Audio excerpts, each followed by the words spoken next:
Hello friends, welcome to Srinilas kitchen. இன்றைக்கி நம்ம சேனலில் ரொம்ப சூப்பரான ஒரு மோர் குழம்பு ரெசிபி தான் பார்க்க போகிறோம். இந்த வெயிலுக்கு இதை செஞ்சு சாப்பிடுங்க, ரொம்ப சூப்பராக இருக்கும். நான் சொன்ன இதே மெத்தடில் ட்ரை பண்ணிங்க அப்படின்னா டேஸ்ட் வந்து பார்த்திங்கன்னா ரொம்ப சூப்பராக இருக்கும். அப்புறம் நம்மளோட சேனலை ஃபஸ்ட் டைமாக பார்க்குறீங்க அப்படின்னா மறக்காமல் சப்ஸ்கிரைப் பண்ணி வச்சுட்டு ஆளுங்கிற பட்டனை ப்ரெஸ் பண்ணி விட்டுக்கோங்க. அப்போ தான் வீடியோ நோட்டிஃபிகேஷன் உடனே உங்களுக்கு கிடைக்கும்.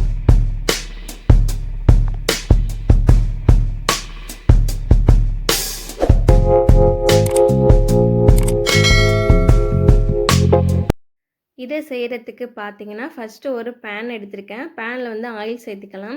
ஆயில் சேர்த்துட்டு வெண்டைக்காய் பார்த்திங்கன்னா நறுக்கி எடுத்திருக்கேன். அதை வந்து உள்ளே சேர்த்துடலாம். வெண்டைக்காய் சேர்த்து மோர் குழம்பு செஞ்சோம் அப்படின்னா அதோட டேஸ்ட் வந்து ரொம்ப சூப்பராக இருக்கும்.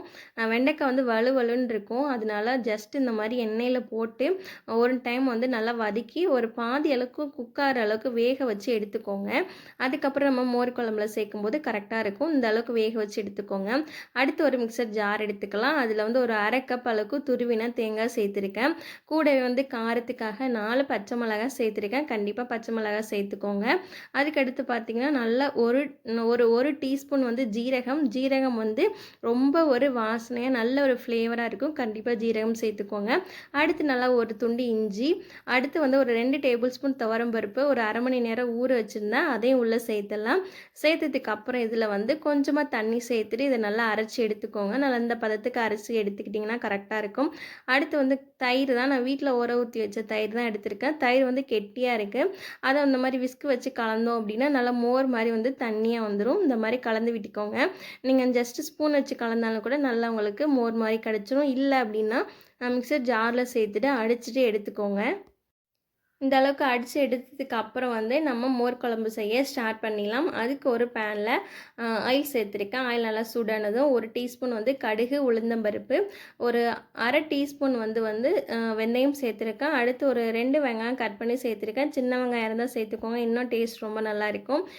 அடுத்து வந்து பார்த்திங்கன்னா 2 கொத்து கருவேப்பிலை இலையும் சேர்த்து நல்லா வதக்கிக்கலாம். அடுத்து வந்து ஒரு முக்கியமான பொருள் என்ன அப்படின்னா பெருங்காயம், கட்டி பெருங்காயம் சேர்த்துருக்கேன். கட்டி பெருங்காயம் வந்து ரொம்ப ஒரு வாசனையாகவும் ரொம்ப டேஸ்ட்டாக இருக்கும். இதுக்கு முக்கியமான பொருள் என்ன அப்படின்னா பெருங்காயம் தான். அது வந்து ஒரு ஊற்றி சாப்பிடும்போது நல்ல ஒரு ஃப்ளேவராக இருக்கும். கண்டிப்பாக சேர்த்துக்கோங்க. அடுத்து ஒரு 3 வரமிளகாய் சேர்த்துட்டு நல்லா எல்லாத்தையும் வந்து வதக்கி விட்டுக்கலாம். நீங்கள் வெங்காயம் வேணான்னு நினச்சிங்கன்னா அதையும் கூட ஸ்கிப் பண்ணிடலாம். அதுக்கடுத்து நம்ம அரைச்சோம்ல அந்த பேஸ்ட்டை சேர்த்துட்டு ஜஸ்ட்டு ஒரு நிமிஷத்துக்கு எண்ணெயில் வதக்கி எடுத்துக்கலாம்.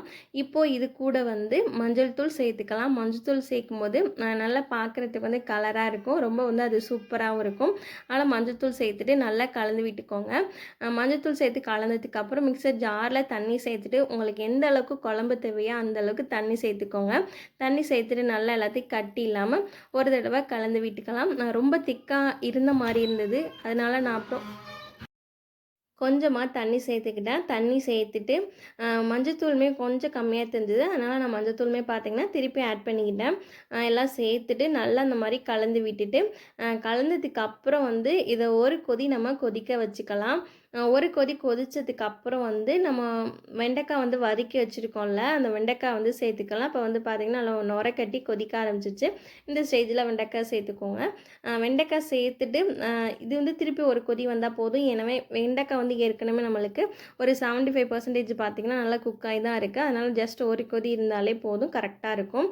வெண்டைக்காய் சேர்த்துட்டு ஒரு கொதி வந்ததுக்கு அப்புறம் நம்ம அடுப்பை வந்து ஆஃப் பண்ணிடணும். ஏன்னா நம்ம அடுப்பை ஆஃப் பண்ணிட்டு தான் வந்து பார்த்திங்கன்னா நம்ம அடித்து வச்சுருக்கோம்ல மோர், அந்த மோரை சேர்க்கணும்.